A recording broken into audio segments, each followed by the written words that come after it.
Hello everyone, आज हम MP plus के लिए स्ट्रैटेजी देखने वाले हैं। फ्रेशर्स और रिपीटर्स दोनों के लिए स्ट्रैटेजी काम करेगी। सारी इन्फॉर्मेशन दूंगी मैं इसमें आपको। सिलेबस, पैटर्न, मॉक टेस्ट कैसे लगाना है, कैसे सिलेबस को कंप्लीट करना है, दोनों चीज़ें बताऊंगी। वेटेज देखते हैं हम। रीजनिंग का 35 के अप्रॉक्स क्वेश्चन रहते हैं, 36 37 भी हो जाता है कभी कभी। तो रीजनिंग सबसे मेन है हमारे लिए, सबसे ज़्यादा वेटेज रीजनिंग का है। उसके बाद हमारा आता है मैथ्स। मैथ्स में हमारे अप्रॉक्स 30 क्वेश्चन आते हैं। तो ये दोनों इतना इंपॉर्टेंट है कि इन दोनों को तो हमें छोड़ना है ही नहीं। इन दोनों से सबसे ज़्यादा मार्क्स लेके आना है अपन को, तब अपना एग्ज़ाम क्रैक होगा। उसके बाद आता है एमपीजी के। तो एमपीजी के में 5 मार्क्स का अप्रॉक्स रहता है, तो एमपीजी को लेके चलना है। 5 मार्क्स बहुत होते हैं। साइंस भी हमारा 5 से 7 मानते हैं, तो 5 मान लो, मिनिमम 5 तो आते ही हैं साइंस से, तो साइंस को भी करके चलना है। बायो और केमिस्ट्री सबसे मेन है उसमें। उसके बाद आते हैं जीके। जीके में आता है हमारा 20 मार्क्स का अप्रोक्स। तो 20 मार्क्स भी ऐसे नहीं मिलेंगे, उसमें भी सब्जेक्ट्स एक्स्ट्रा हैं। History, polity, economics, geography, static GK, ये सारा करंट अफेयर, ये सारा इसमें 20 मार्क्स में इंक्लूड है। तो पॉलिटी में देखें तो 5 मार्क्स की रहती है एटलीस्ट। हिस्ट्री 5 मार्क्स की रहती है, स्टैटिक 5 मार्क्स का, जोग्राफी का कम वेटेज है 3 मार्क्स का, इकोनॉमिक्स 2 मार्क्स का रहता है। इसमें भी कुछ इंपॉर्टेंट टॉपिक्स हैं, उससे ही आता है इकोनॉमिक्स। उसके बाद आते हैं हम साइंस पर। साइंस में आपको पता है बायोलॉजी सबसे मेन है। बायो के 2 से 3 क्वेश्चन आ जाते हैं। उसके बाद आता है केमिस्ट्री। केमिस्ट्री में अपना इतना वेटेज नहीं है, लेकिन केमिस्ट्री और बायो दोनों ही मेन है। दोनों को लेके चलना है। 3 से 4 क्वेश्चन इसी में से आ जाते हैं। एक क्वेश्चन आता है हमारा फिजिक्स से। फिजिक्स के भी कुछ इंपॉर्टेंट टॉपिक्स हैं, उसी से ही आता है वो। यूनिट मेजरमेंट या कुछ डायमेंशन वगैरह, उससे आता है। तो अपन को बायो। अब आते हैं हम अपने रिसोर्सेज पे। रिसोर्सेज हमें लिमिटेड रखना है, तो सोच समझ के अपने रिसोर्सेज भी रखने होंगे।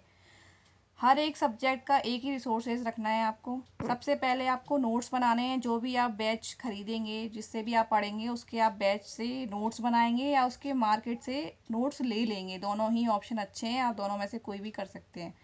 उसके बाद आपको हर एक सब्जेक्ट की एक प्रैक्टिस बुक रखनी है। किरण की रख सकते हैं, पिनेकल रख सकते हैं, यूथ पब्लिकेशन आती है उसकी रख सकते हैं। एक रखना है तीनों में से। आपको टेक्स्ट बुक पे भी एक परचेज़ कर लेना। सब्सक्रिप्शन आता है जिसका, टेक्स्ट बुक पे सारे मॉक्स मिल जाएंगे आपको, उसके लिए आपको लेना पड़ेगा वो। अब आते हैं हम अपने आगे टारगेट पे। सिलेबस। सिलेबस कंप्लीट करना है आपको। मैं स्ट्रेटजी बताती हूँ, फिर रिवीजन करना है। उसके बाद आपको प्रैक्टिस करना है। उसके बाद आपको सक्सेस मिलेगी। ये आपका एक मोटिवेशन था कि आपको सिलेबस करना है, रिवीजन करना है, प्रैक्टिस करना है, सक्सेस आपको मिल जाएगी। ये आप अंदर मोटिवेशन रखना। अब हम आते हैं सिलेबस हमें कंप्लीट कैसे करना है। सबसे बड़ा प्रॉब्लम यही है ना कि सिलेबस कंप्लीट कैसे करें, इतना सारा है कैसे करेंगे। आप रीजनिंग के साथ स्टार्ट करना, आपको इंटरेस्ट आएगा। अपने एक्सपीरियंस से बता रही हूँ, रीजनिंग में बहुत इंटरेस्ट आता है। तो आप पर डे 1 चैप्टर कंप्लीट कर सकते हैं रीजनिंग का। छोटे छोटे चैप्टर होते हैं, कोई कोई चैप्टर में आपको लग सकते हैं 2 से 3 दिन, तो उसमें लग जाने में कोई दिक्कत नहीं है। मैथ, फिर आप आते हैं मैथ पे। मैथ में आपको चैप्टर वाइज कंप्लीट करना है। इसमें थोड़ा टाइम लगेगा, लेकिन लगने देना टाइम। उसकी टेंशन मत लेना कि इसमें 5 6 दिन लग गए या 10 दिन लग गए, लगने देना। पर आप अच्छे से मैथ को कंप्लीट करना है अपन को। चैप्टर वाइज निपटाना है, परसेंटेज से स्टार्ट करना है, रेशियो करना है। जिस टाइप से मैंने आपको सिलेबस बताया था पहली वीडियो में, उस टाइप से आपको सीक्वेंस में करते जाना है। मैथ्स आपका कंप्लीट हो जाएगा। अब आते हैं हम जीके पे। जीके को किस टाइप से आपको कंप्लीट करना है। मेरे अकॉर्डिंग आप इंटरेस्टेड सब्जेक्ट के साथ में आप जीके को उठाना। मेरा इंटरेस्ट पॉलिटी में था, तो मैंने सबसे पहले पॉलिटी उठाया, फिर हिस्ट्री, फिर स्टैटिक जीके, फिर इकोनॉमिक्स।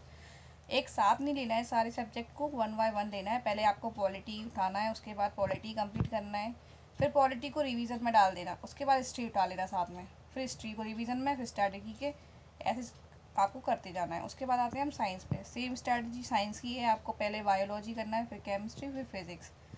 बायोलॉजी सबसे पहले कंप्लीट करना है, उसके बाद केमिस्ट्री पे आना है। ये नहीं है आप तीनों को साथ में लेके चल रहे हैं, तीनों को नहीं लेना है। पहले बायो को कंप्लीट करना, फिर बायो को रिवीजन में डाल देना, उसके बाद केमिस्ट्री को उठा लेना। इस टाइप से आपको करते जाना है। एमपीजीके में भी आपको चैप्टर वाइज निपटाने हैं सारे चैप्टर्स। कम से कम इसके 20 से 25 टॉपिक्स तो है, तो आपको ये 2 से 3 दिन में एक चैप्टर आपको होता जाएगा। तो इसको एमपीजी को आप ऐसे करते जाना है। सबसे मेन आता है फिर से मॉक टेस्ट। जो हमारे फ्रेशर्स हैं उनको वीकली मॉक देना है, एनालाइज करना है। मॉक का बहुत अच्छे से एनालाइज करना है। 1 घंटा लगेगा, तो उसमें भी लगा देना। उसके बाद अपनी गलतियों को लिखना है एक कॉपी में, वो कॉपी होनी चाहिए। और जो हमारे रिपीटर्स हैं उनको तो डेली देना है मॉक्स। जो इस बार एग्ज़ाम में किसी भी 1-2 नंबर से रह गए हैं वो अपना डेली देंगे मॉक। मॉक से ही आपकी आधी से ज़्यादा तैयारी मॉक्स हो जाएगी। चैनल को सब्सक्राइब कर लेना। कोई भी डाउट है तो आप कमेंट कर सकते हैं, और भी जो चीज़ें रह गई हैं थोड़ी बहुत तो आप कमेंट में बता देना, नेक्स्ट वीडियो में मैं वो बता दूँगी। इस वीडियो को यहीं रखते हैं। Thank you so much for watching my video.